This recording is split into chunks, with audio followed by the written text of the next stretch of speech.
Hikayeyi Gürsel'in müdürümün üzerinden anlatayım. İsmi Gürsel. Gel bak ne görüyor musun?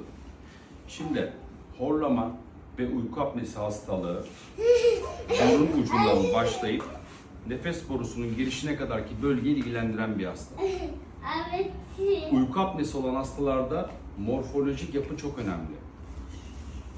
Sizin boyun ve gıdık yapınız, hioid mesafeniz çok kısa.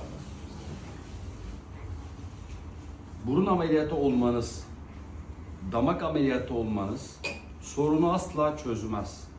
Çünkü sorun nerede? En aşağıda, dil kökünde. Sorun burada. Dolayısıyla bu bölgeleri ameliyat etmemizin uyku apnenize hiçbir faydası yok.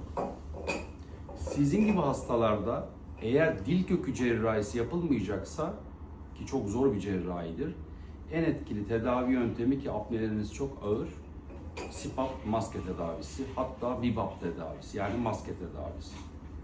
Morfolojik yapı çok önemli.